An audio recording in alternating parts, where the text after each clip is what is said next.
I'm Amy Hawkins. I'm a lecturer at the University of Utah, where I specialize in personalized medicine. And prior to that, I worked at the Genetic Science Learning Center, which makes one of the most widely used life science education resources on the entire internet.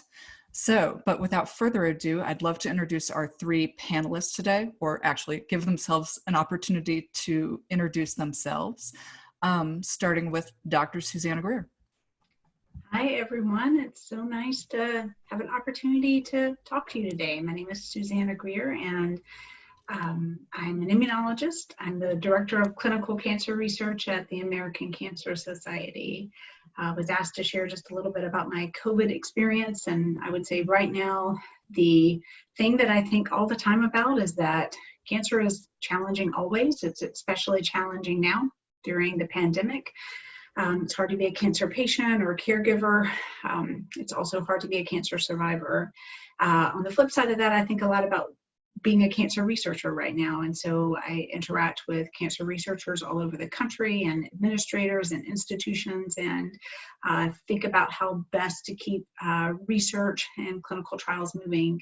I'm also the host of the American Cancer Society Research Podcast. And so in recent weeks, we really made an effort to elevate our understanding of research and how it has been impacted by COVID to the general public.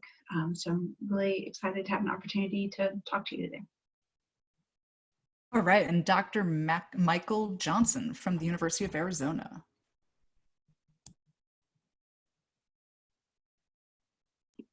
There we go. Hi, everyone. My name is Michael Johnson. I'm an assistant professor at the University of Arizona. I try to kill microbes with copper, and I'm recently have tried to get into some COVID-19 research and trying to use some of the compounds that we have in the laboratory against some of these viruses. So I'm kind of becoming a weekend virologist, if you would say that.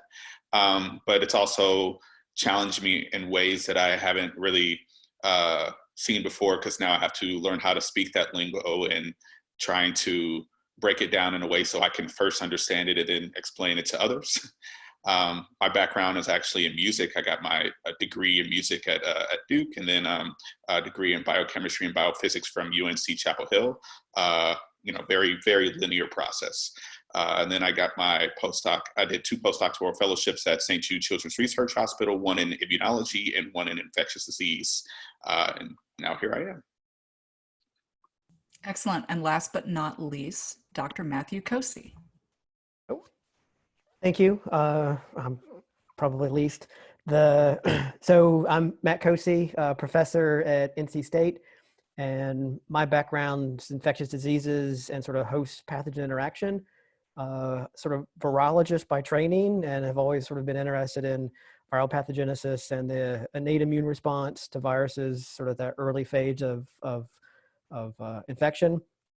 Over the years, I've sort of been dragged more and more into looking at broader sort of mucosal microbiome and sort of virology interface in terms of ways to regulate stuff, and do most of this in food animals. So we do most of our research in birds, and looking at the interaction of mostly what were orphan viruses in birds in terms of coronaviruses and reoviruses and things that now will hopefully get a little bit more interest now that we start to recognize some of these pathogens that we've dismissed for years as being minor players can always throw us a curveball.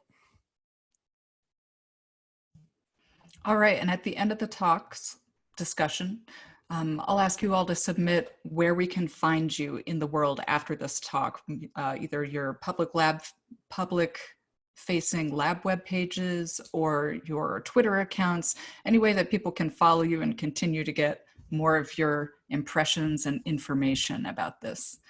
Thanks to all the participants who submitted questions ahead of time. We had a wide range, asking us about communication techniques, how to evaluate information, and also a lot of content questions. We're going to keep sort of the content questions the scientific factual questions sort of at a minimum, but we are planning to provide resources so that you guys can go and continue to find that information from reliable sources yourselves. So I'd love to pass the first question off to Susanna Greer. Basic communication techniques. How do we explain these concepts to people who may have not even understand basic biology? Terms or concepts? We're thinking about our next door neighbors, or even how can we work with local media who have less experience in science and medicine? That's a great question. I should say that I deal with this every day, all the time, and it's challenging. So not to minimize the question, I think it's incredibly important. The technique that I have found to be the most useful and the easiest for me is to use analogies, to really rely on storytelling technique, because it's something that everybody understands, right? We all understand that stories have characters and a narrative.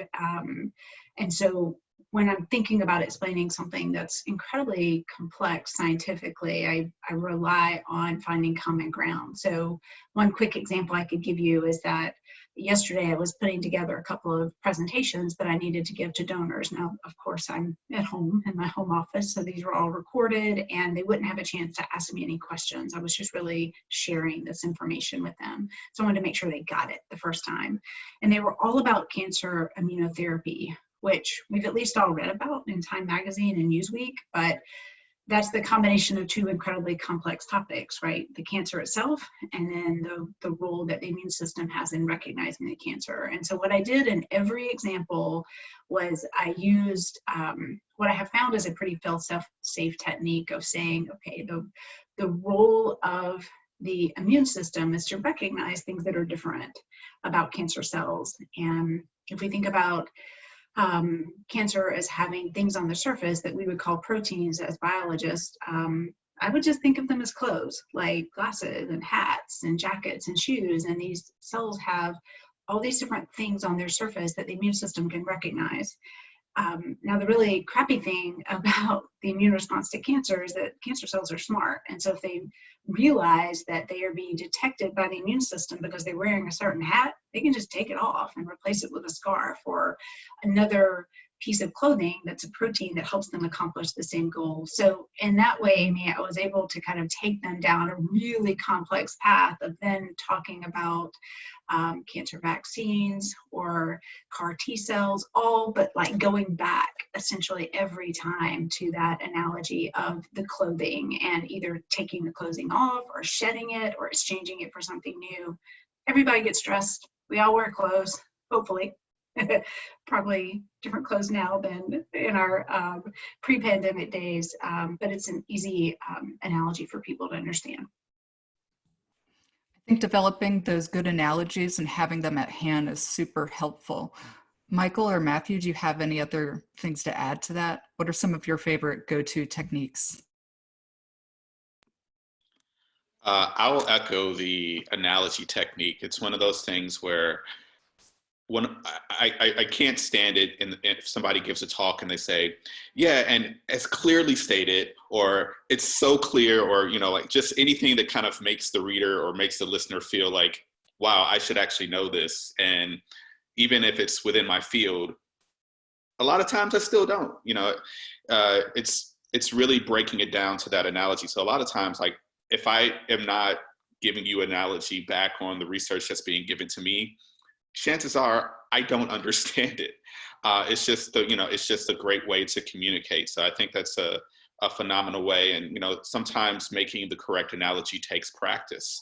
And I think that's one thing that we also need to realize. It's not everybody can come up with an analogy on the spot, but, you know, kind of careful thinking about it. What is the best way to describe this problem in terms of everyday items like clothing, as you said. I use a clothing example for talking about the bacteria I work on all the time. So yeah, I think that's probably one of the greatest strategies that you could potentially use is using analogies. Matt, do you have any favorite analogies that you tend to use? So, well, to be honest, nothing immediately comes to mind. The analogy thing is, I mean, whether it's teaching in the classroom or talking to a neighbor or a family member or whatever else, I did usually always try and go through the analogy route. And there are some that are more universal, and a lot of it still has to come down to, I think, having 3 or 4 different ways of talking about or different analogies sort of in your back pocket, so that when you're talking to somebody and you sort of looking at their face and you realize they're not getting that one, then you can switch over to the next one and sort of keep rolling through the Rolodex until something seems to stick. Not to keep picking on you, Matt, but I know that you were one of the people who brought up earliest on that one of the things that we have to consider is if we want to be scientific resources for our friends and neighbors, we need to think about evaluating their needs as an audience. What are our neighbors really asking us? What is the popular press really asking us? Can you talk a little bit about how you personally think about the needs of our audience? Yeah, no, so I guess I brought that up at one point in initial discussions because it's something I've not necessarily done that great from the beginning of figuring out that when some people have either called or texted or I've run into at different places, even in the building before we were all chased off campus, whether it was maintenance staff or administrative staff would sometimes just sort of pop up in my office and start asking questions about what was going on, and figuring out really quickly that some of them wanted to actually understand the science, and some of them just they were hearing a lot of big scary words and didn't know what was going on, and they wanted to figure out where their panic meter should be calibrated to based on what they're hearing, and they didn't really want to know about the science. And I did a much worse job at figuring out who was who on campus, because when I'm on campus, I'm in full-fledged science mode. And so I go straight to, let's drill down to the amino acid level. But then as more and more, and folks would text me while I was at work, or even when I'm working from home, I've realized that sometimes I fire off way too much information or too much detail and start scaring folks more so than they're not really interested in knowing that level of detail. They want to know, okay, should I go buy all the toilet paper I can get my hands on or not? Should I be buying masks or not buying masks, because I keep hearing all these different things in the media. They don't, that's the level they're at and trying to figure out. And so usually I know that I'm on the spot, I can't otherwise probably come up with any of the specific examples, but I've got 2 or 3 sort of questions that when people start asking me stuff, I don't come right out and say, well, what do you want to know? Are you worried about this? Are you worried about that? But just sort of start a conversation and start asking them, well, what have you heard? Who are you listening to? What do you think about that? And sort of use that to sort of give me a guide of how deep a conversation do they want to get? Are they looking to be reassured? And those that want to be reassured, I sort of sometimes have to start off with, I don't know that I've got anything reassuring for you, because this isn't going to go away anytime soon. But these are the things I think you need to know to be able to properly understand what's going on in the news, to be able to make informed decisions for you and your family. And if you want to dig down deeper, you know how to get a hold of me, and sort of just let the conversation flow from there. Susanna or Michael, can you also speak to how you sort of get a feel for what your audience is seeking when you're being asked questions about COVID-19? Yeah, absolutely. I try to meet them where they are. I mean, I ask a couple of questions and just try to level set that I'm scared to, and just try to understand what information they've learned, and then we go from there. So I think the best thing that I can do is not assume anything, quite frankly. I've really enjoyed going back to my immunology roots, and I mean, I love the immune system. I love everything about it. That's why I became a scientist, but not everybody wants to hear about cytokines and the inflammasome right away or ever. So yeah, that's the best thing I think you can just do as a human being, is to start there. Let your humanity take the lead, ask a couple of questions, and use the person that you're talking to and their responses as a guide. I think one of the most challenging things with this is how do you convey information to somebody when you yourself don't have all the pieces to the puzzle, right? And I think that's been a real challenge in trying to communicate to people that I've, who have asked me questions. I'll just use my family as an example. There's like, okay, what's going on? What's going on? What's going on? Like, how can I do this? How can I do this? So what I will do is, I've sent, emails to the kind of the family listserv and say, here's kind of the bullet points that you all need to know. Here are some good articles about people who are doing great things in this field to, because I think with uncertainty, you need stories that kind of also you can cling to for hope, which I think there's a lot of hope and a lot of people doing some great research. So send them, those particular stories, and that kind of helps establish the playing field in which I start to communicate with them on. All right, thanks. And to practice what we're preaching, to actually interrogate where our audience is today, we have a poll question for you that I believe our education department is going to launch. Can you guys tell us what communication issues that you've experienced when you're discussing or hearing about COVID-19? Love to hear some of your answers here. So I'll give you guys a few minutes to read through those responses, and we'll see some of those roll in.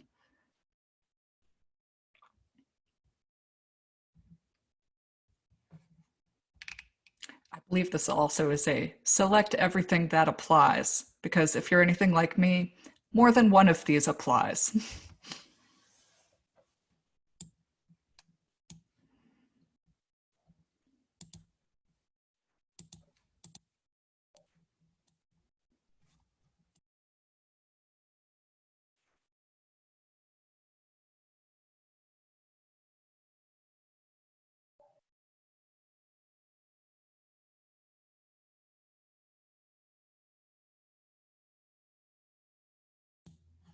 All right, I'm not 100% sure how those responses will pop up for us. Kirsten, can you tell? Oh, I see it right in front of me. It's glorious. Okay. Looks like some of you aren't sure what to do when people don't believe you, or how to support your message. Seeing a lot of people who are hearing anecdotes or misinformation to refute what you're saying. This has happened to me even before the pandemic, so I can really relate to what I'm seeing here.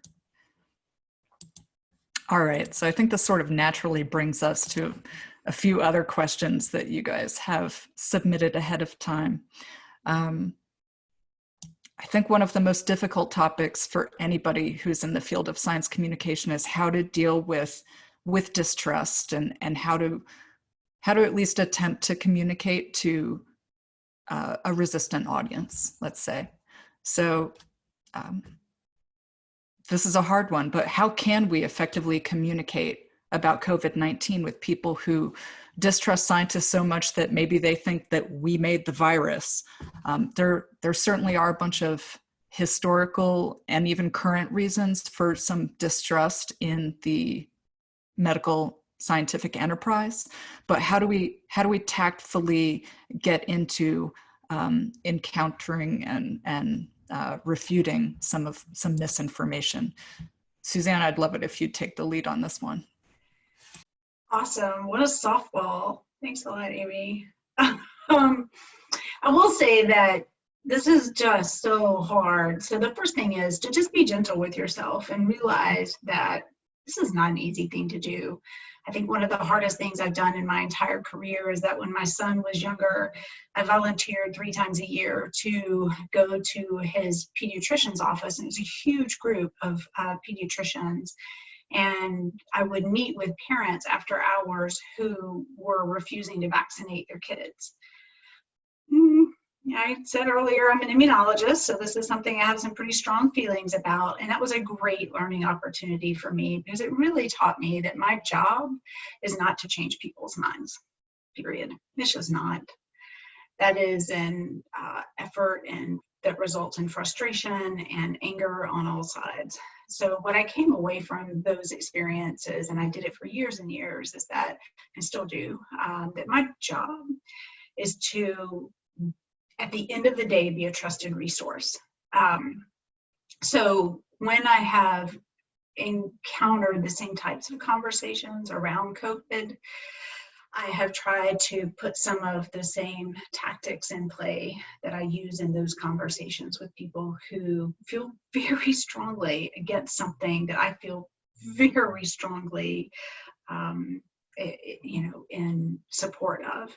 So the things that I've tried to do is first listen and just ask a few questions and find out why, tell me what you think and tell me what you've heard. And then I try to share, bottom line, the way science works. To me, this is the biggest challenge that we have as science communicators, is to help people understand that science by nature changes, and that we are doing the best we can today with the tools and resources that we have. And tomorrow, those tools and resources are going to be different.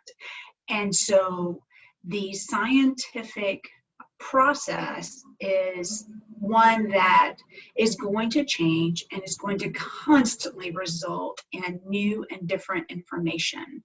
And I think that one of the things that I have tried to rely on or tried to share is just how that process works with the lay public, because most people who aren't scientists don't really think about that, and think about the fact that we know a lot more about viruses than we did 5 weeks ago, 5 years ago, 50 years ago, for sure. And that progress is going to mean that some of the things that we thought are wrong, and that's okay.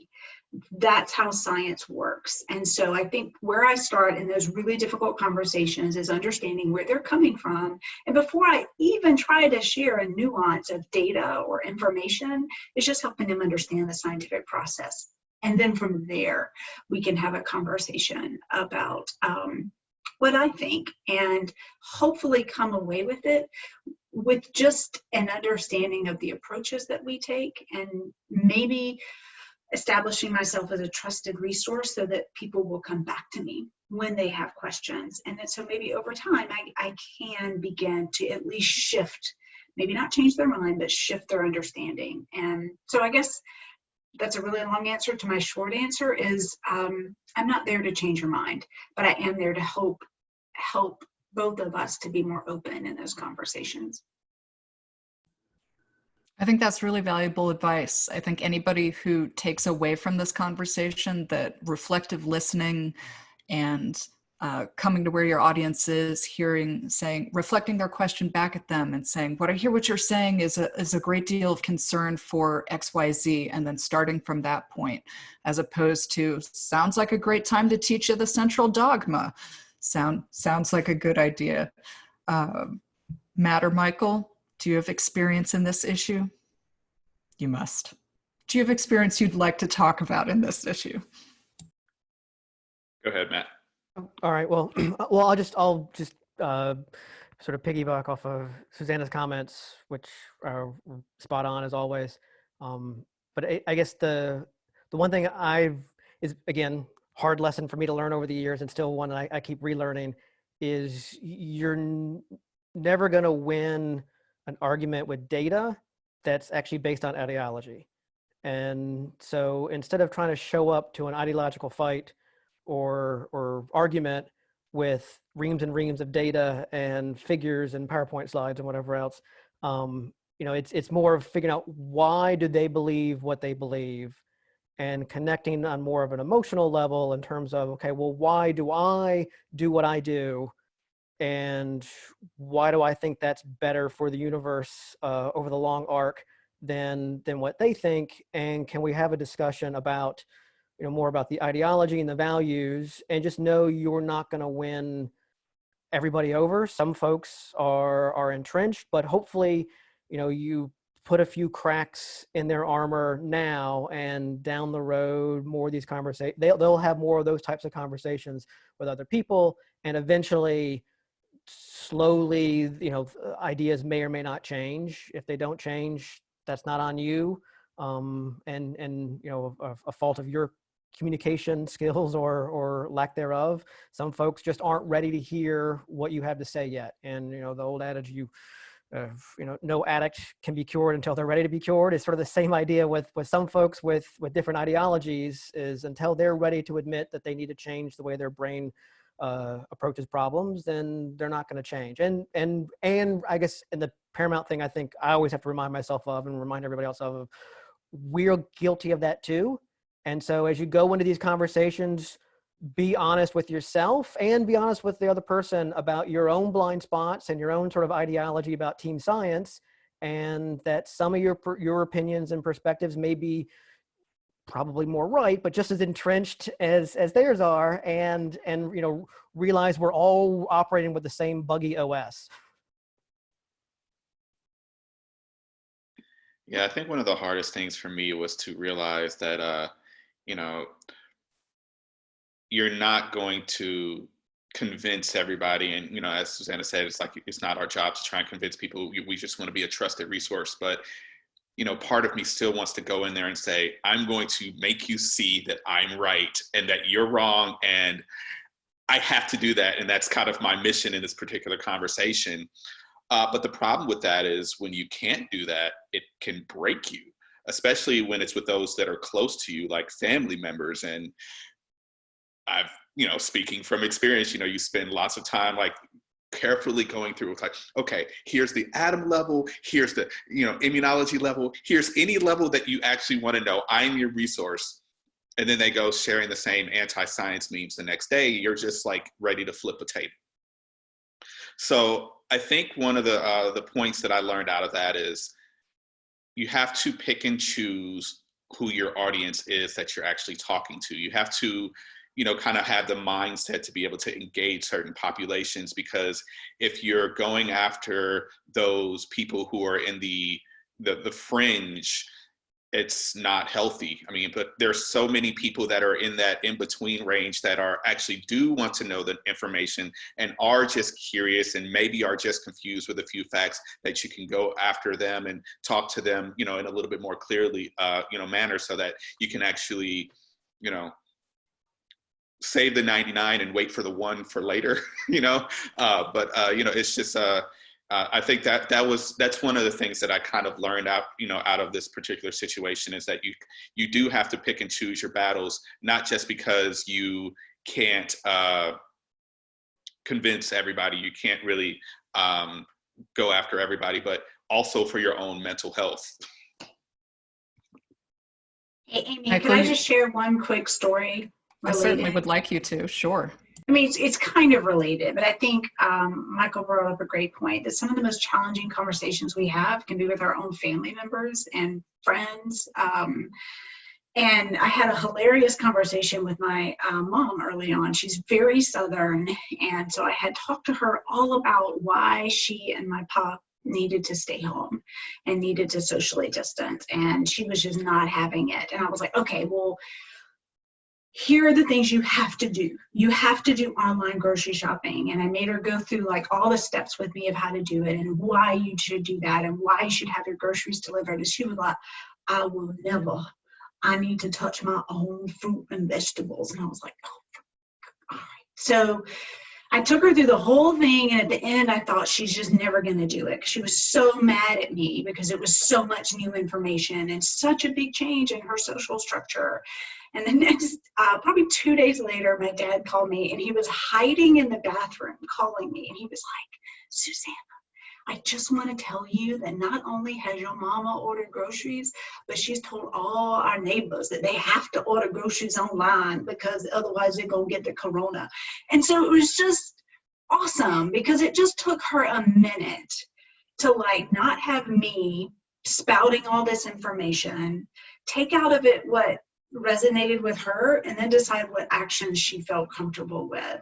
And it was a good, because it was all I could do over those 48 hours, not to just be like, did you do it? Did you do it? Did you do what I said?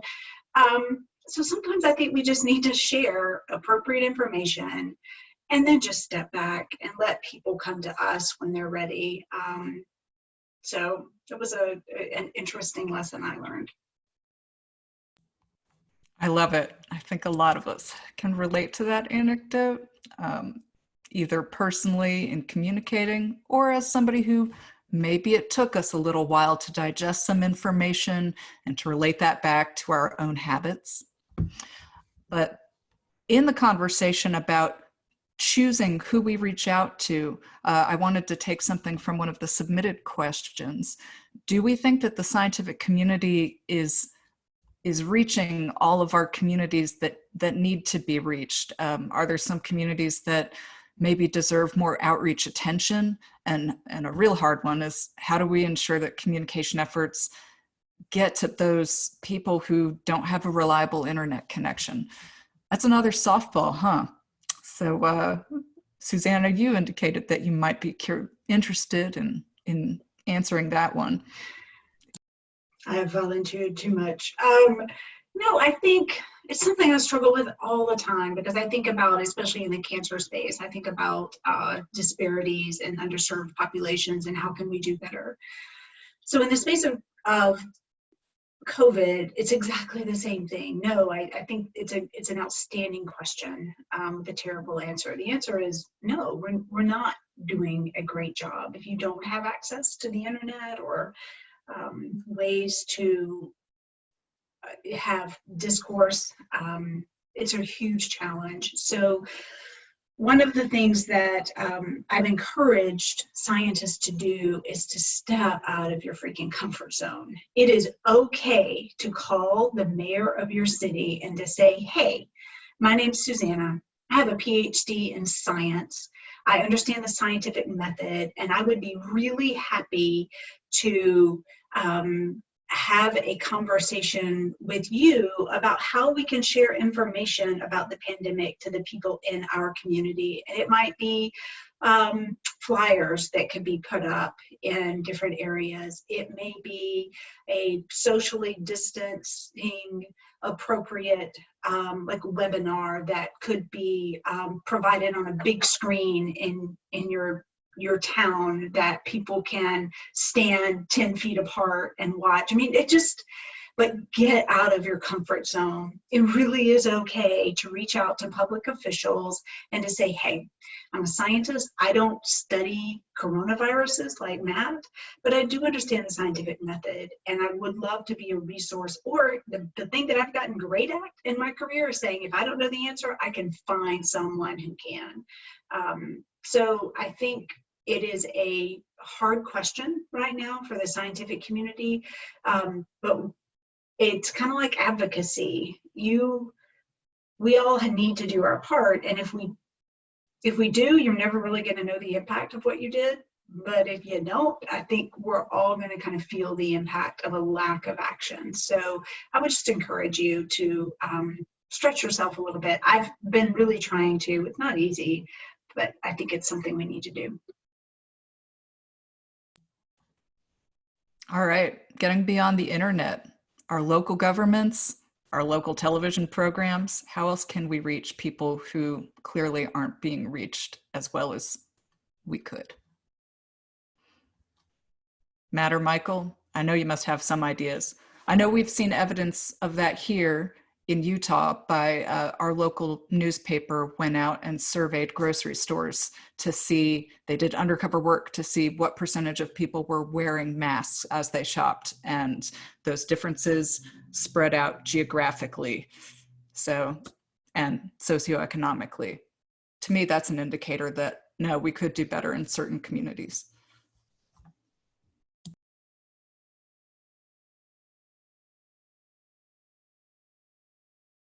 Go for it, Michael. Oh, I guess the long pregnant pause got to me first.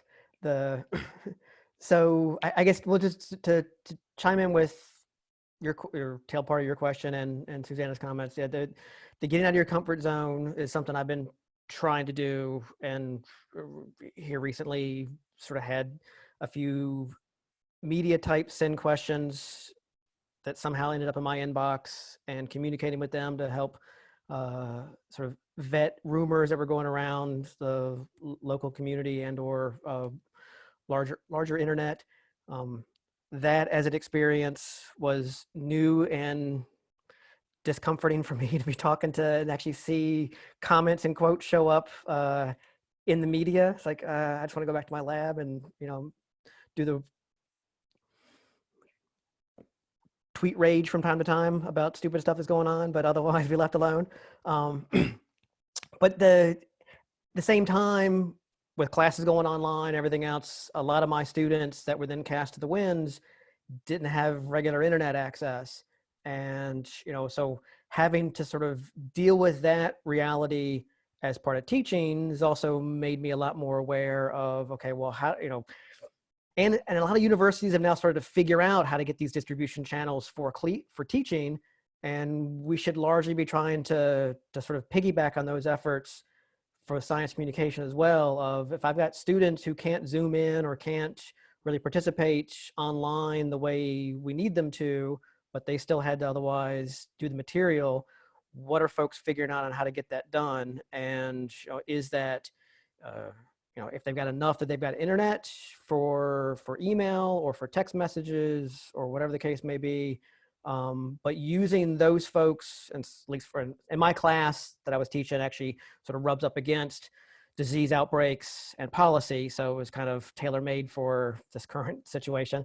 But sort of using those students as sort of disciples sent out into the universe to talk to their local communities and their moms and dads. And some of them are out in the rural parts of states to go to feed stores to pick up stuff and whatever else. It's like, okay, well, you know, so I started telling them, when you're there, if you see anybody or hear anybody talking a bunch of nonsense, now that you're more informed because of this class, it's on you to help set the record straight. Don't pick a fight, but, you know, if somebody's saying something that's just, you know, this was manufactured in a lab, then, you know, just don't tell them they're wrong, but sit down and otherwise start a conversation. And, you know, what have you learned as part of being a college student or whatever else that tells them differently? And, you know, trying to get those folks out and be our distribution channels when we can't actually get folks on Twitter or YouTube or whatever the case to shut down all the Alex Jones in the world. Yeah, I think empowering others to also be able to speak in a scientific communication form is definitely a good thing to do, because I mean, each one of us, I mean, to actually sit down with someone and give them the information that they need to make an informed decision takes a lot of time and effort. And if one person were to try and convince the masses, that one person wouldn't be able to do anything else, like their job. So, you know, I think that, you know, empowering others to be able to, you know, share that type of information is absolutely essential. And the question is, how do you then mobilize the people who don't think that they know everything about the topic? Because as scientists, we're always like, well, I'm in, you know, infectious disease. I don't really know that much about cancer research because I know infectious disease, but chances are I probably know a lot more about cancer research than the average person. So I actually do know something. When you said CAR T cells, I was like, oh, I know what that is. You know, like but it's really trying, you know, as scientists, we're kind of trained to say, I don't know enough about this particular topic, so I'm going to research and go down this rabbit hole, and now I know something about this topic, instead of saying, I do have some scientific education and I can actually relay common facts and you know, I can actually decipher things that I can tell the difference between those who know and those who don't know as far as experts in the field based on their disciplines, and I can distill that information and convey that. And I think that's a role that, you know, as scientific communicators is, you know, and I think that everybody can be you know, I don't think we need to train everybody to be scientific communicators, but I do think we need to empower them to know that they have scientific communicating ability. So I think that when we're doing that, we just need to just be able to tell them, like, no, you know how to find a resource, you know how to do research, you know how to convey that research. And, you know, a lot of us are NIH funded, and being, you know, taxpayer funded, I believe it is our job to actually be able to convey that information. So, you know, I think that, you know, really taking people, empowering them to make those particular, you know, like, no, you're a scientist, you can do this, you got this, like, you've been training for this for a while, you know, and, you know, if you make a few mistakes along the way, you know what? That's life. And, you know, I think as scientists, we want to be absolutely perfect. We want to have that exact language. And, you know, you're not going to get everything right in a soundbite. And sometimes you have to be okay with that and moving on. You know, as far as if you left one caveat or detail out, but you conveyed the overall message of wear a mask, then I think you did your job. I love it. The perfect is the opposite of the good. It's the thing, guiding principle for me personally. I want to let you know that we all are checking out the chat box and the Q&A, and we agree with the suggestion that identifying prominent figures in your community who often already serve as conduits between scientists in the community, your local public health department in the community, and getting those folks on your side and indicating to them that you'd love to be helpful to them in their role as professional communicators already. We fully endorse this. But moving on, since I definitely did not want to miss out on this opportunity, as Michael suggested, if you're thinking of yourself as a conduit of information, let's talk about some of our gold standard sources for COVID-19 information. What are some of our favorite examples of scientific communication? What are those gold standards? This is where I would say I've been surprised occasionally at great resources for scientific communication. The Stacom Twitter account, for example, gold. But I know that might be, you know, not where we would recommend people to go for statistical information. So let's talk about some of those. Michael, you're cracking up. What's some of your favorites? Well, I mean, you mentioned Steakums, and that was like, I mean, they had me. I mean, that whole Twitter thread and that, you know, that account, they basically, you know, caught everybody by surprise. And, you know, it was a very pleasant surprise. And it was an example of someone using a platform and handing the microphone over to those that are more qualified, which is something that I don't think we do as a society enough. I think a lot of times we want to hand the bullhorn to somebody who can speak the loudest instead of hand the bullhorn to the person who's the most well-informed. And I think that was a great example of actually handing it over to people who are, you know, more qualified than them for making, you know, for actually being able to define a topic. You know, I think that being on Twitter, there's kind of an echo chamber as far as how many people that you know, as far as the community of people that we follow, and, you know, we have all these more, you know, we have all these ideas going back and forth, and we forget to kind of reach outside of that. But, you know, it's like that echo chamber makes for a great resource for us, but it doesn't always help those that are kind of outside of that. So, you know, as far as, I mean, you know, we have some very prominent virologists at my institution, and, you know, I know there are some at institutions all around the world. You know, in Fauci we trust. That's, you know, another thing. You know, if he says something, even if Brad Pitt copies it, I'm there for it. You know, I direct people a lot to the, you know, CDC websites and NIH websites and things like those. Is saying, you know, it's like, because, you know, those are people who are actually trained even better than I as far as disseminating that type of information. So it's another one of those, direct people to the right resources. So yeah. Susanna, I know you wanted to bring up how effective Dr. Fauci is. Oh my gosh, I'm a big fan. Oh, yeah, part of what I love about him is his recognition of his weaknesses. That he's okay to say, you know what, I made a mistake, and here's where we are now. I love that he gets up every day and does it again. It cannot be easy to do what he's doing. I mean, I cannot even begin to fathom. So he, I think, is an outstanding role model for all of us. And he leans on his experience. You know, he's been through this with HIV.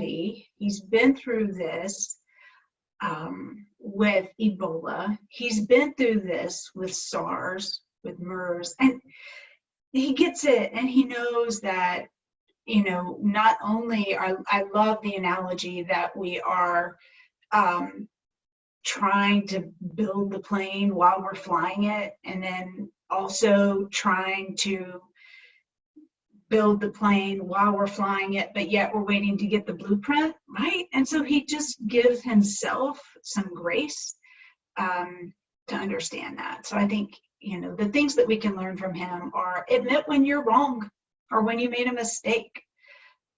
Because again, going back to, we're doing the best we can with what's available at this moment. And that, I think, builds trust and builds rapport, which I really love. So I'm a big Fauci fan, for sure. Well, the one thing I've really liked too about watching him, and anybody who's interested in doing this, I sort of suggest you sort of do the same, is when he gets asked these questions, I try and think of, okay, well, how would I answer that before? I mean, because some of the questions are, people are trying to create discord between him and the president. And he knows he's walking a knife's edge, and he's got the science and the politics, and he's playing it in a way that so far no other human has been capable of sort of walking that line the way he's been able to walk that line. And when reporters ask questions that really aren't that helpful, more than trying to sort of pick at least to me, more to sort of pick a fight between or try and show some daylight between the two of them, the way he is factual and honest in his answer, not dismissive, but still doesn't get into the muck, is a masterclass that you don't see. Professional PR people don't sort of tiptoe through those minefields the way he's been able to, and still keep his credibility, keep his science sound, but also be credible and reasonable to just about everybody. You know, there are sort of the fringe elements that are, you know, fire Fauci or whatever else, but you know, you'll never win over everybody. So yeah, it's amazing to sort of watch that at that level and in real time. Excellent, thanks. I know we talked prior to this conversation about potentially also putting other factual resources into the chat window. I know we all have more than a few favorites there, but to go on, looks like we have about 11 minutes left until the hour. Speaking of the narrative, do we think that the narrative is overly inclined towards fear-mongering? Do we think there are stakeholders in the conversation who have an interest in keeping the narrative about the pandemic to be overly optimistic? And do we think there's some line between informing with responsibility versus not creating panic? Another set of easy questions for everybody, right? So I can take a stab at it. So I think the answer is yes. I mean, whenever there is an emergency situation like we're in now, there will always be those who try to levy the messaging towards their advantage. So I've tried to think about ways that I would deal with this, and one of the ways is, so when we can all go to the University of Google, which is most unfortunate. This is a scary place. So when people come to me, and this is a conversation I have multiple times every day, with a new cancer diagnosis, the first thing I tell them to do is not, right? Do not Google whatever your diagnosis is or your disease. What I instead recommend for them to do is what we've talked about a little bit, which is go to here are some places where I think you can get some really good facts. And the other thing that I encourage people to do is, so this is my own territory, my landing spot, but the American Cancer Society website, so cancer.org guides you through your diagnosis. So if you were to type in pancreatic cancer, it'll give you X amount of information and then say, are you ready to learn more, or are you ready to stop? And I think many of us need to be able to put the brakes on and say, I'm ready to stop. I don't need to learn anymore right now because I have the information I need to take care of myself and my family and my friends and my neighbors and to make informed decisions. Because oftentimes that more information is not going to be applicable to us, right? Because it is your journey in cancer is your journey, and it's going to be different than anyone else's. And just because this is what happens to X percentage of people with your diagnosis, that doesn't mean that's what's going to happen to you. And I think it's a lesson I've tried to apply to the pandemic, is that just because this is Amy's experience or Matt or Michael's, this isn't mine. My experience is this today. And it's one message that I've tried to share with my friends and family and colleagues, is that some of this is situational, and it is going to be very different for all of us who are in very different situations. None of us will not be impacted, just like none of us who are listening today is not going to be impacted by cancer in some way, but we're all going to be impacted differently. And so I think just absorb the information you need, but at some place you have to be willing to stop and say, okay, I have enough for today, for this hour, for these 5 minutes, and that's enough.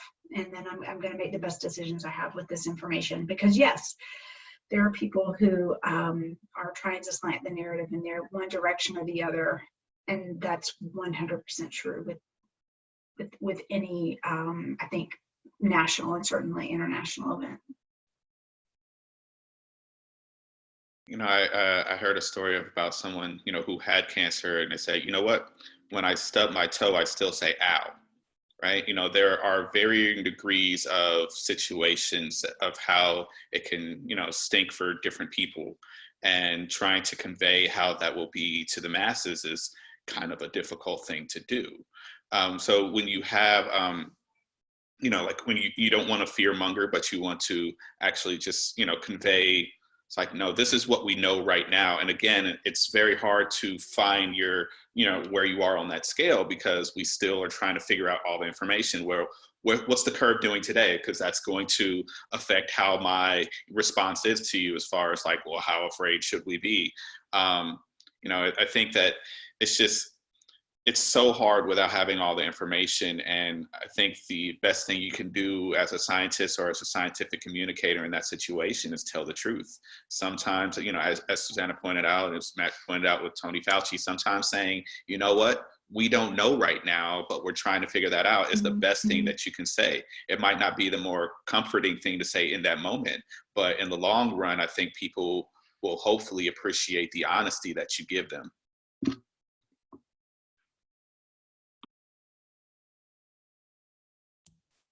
Matt, fear-mongering, how do you feel about it? Oh, I'm pro fear-mongering. Okay. That's what I've been doing the last couple of weeks.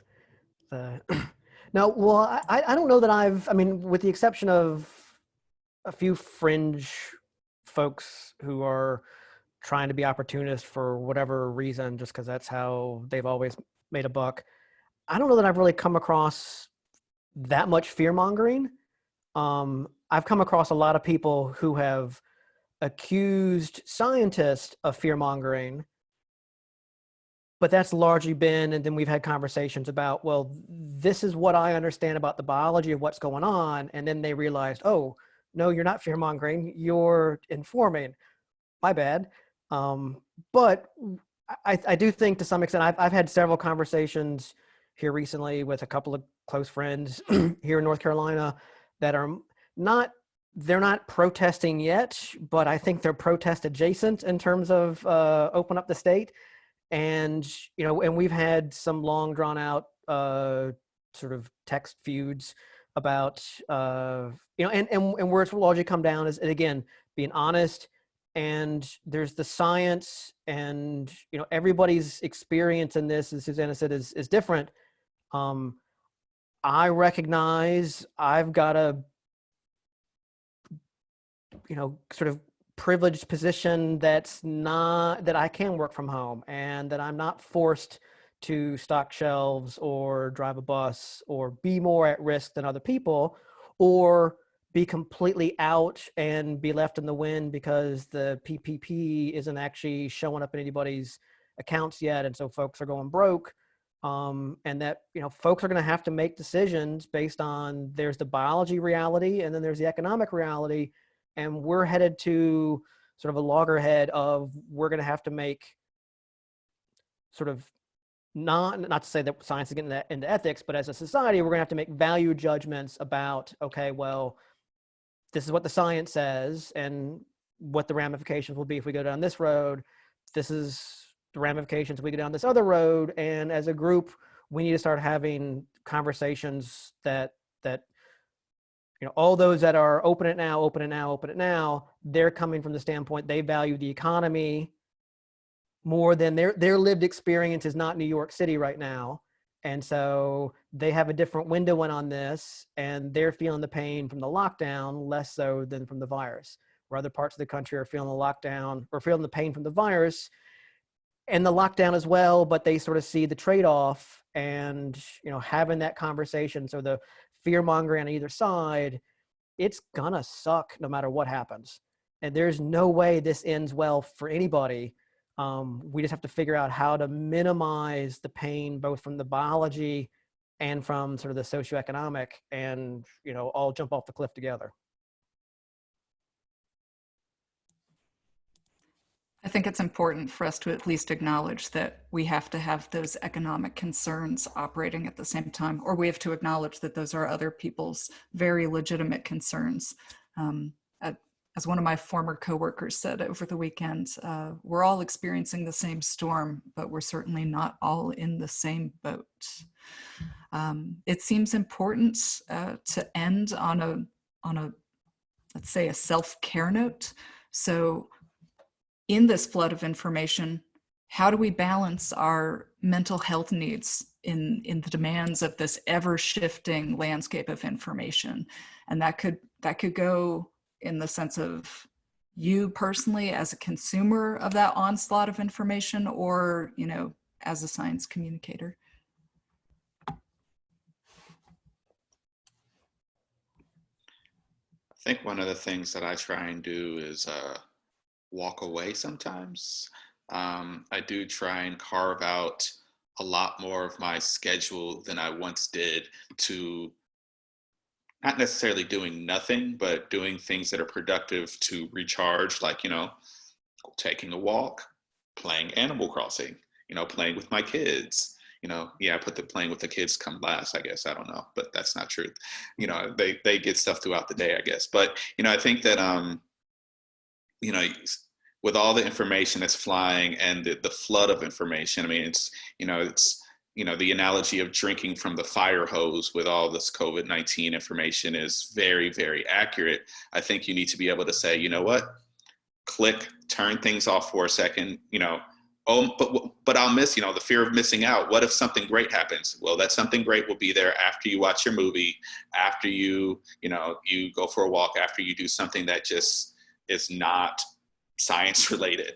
I think, you know, as a, you know, we put so much on our shoulders sometimes that we think that if we walk away that those things won't get done. But you know what? Sometimes if they don't get done, they'll be there. They'll still be there tomorrow, and we'll still be fine.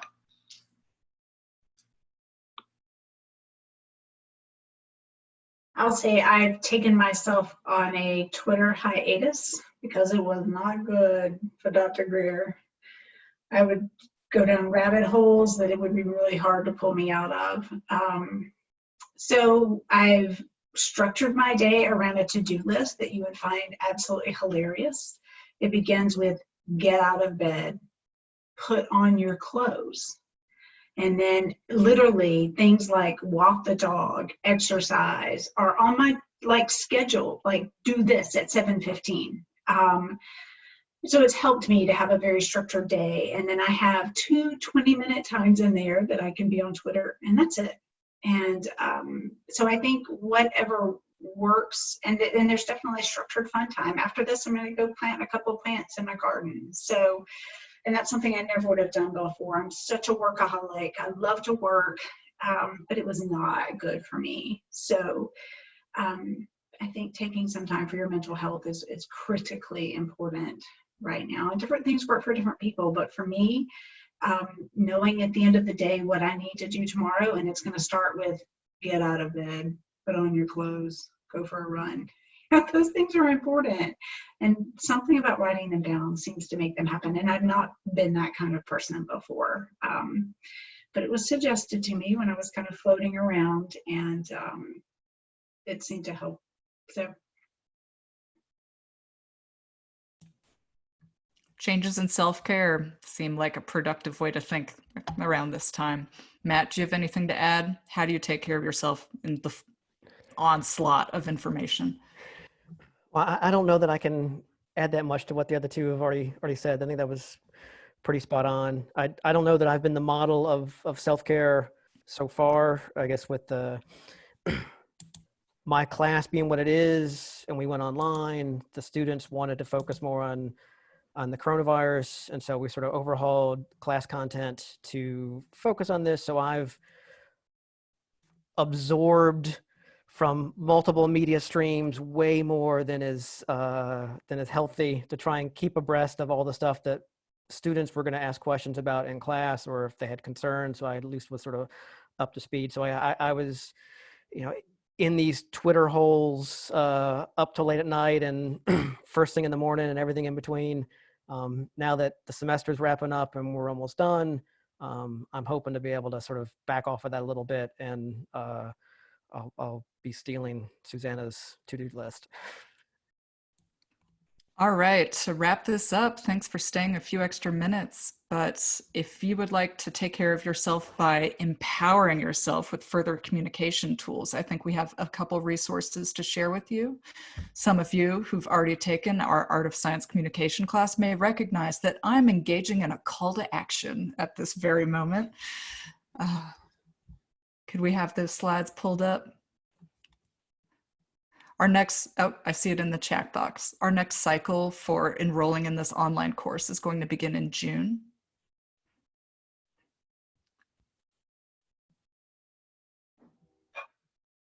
And we also wanted to point you to, yes, you can engage in more ASBMB dialogue about science policy and COVID-19 by listening to our podcast hosted by Ben Korb, our skilled public affairs director. If you ever have had the opportunity to interact with him, either online or at an ASBMB Hill Day, you know what I'm talking about. True professional. Thank you all for your time today. Thank you, other panelists. And let's see, it looks like we're getting some Twitter handles shared in the chat box. So, all right. Thank you all for your time. I'm sorry we couldn't get to every question today. Thank you, everybody, for joining us today. A recording of the webinar will be available on our website in the coming days. And please do not hesitate to reach out to outreach@asbmb.org if you want further resources and how you too can become an effective science communicator.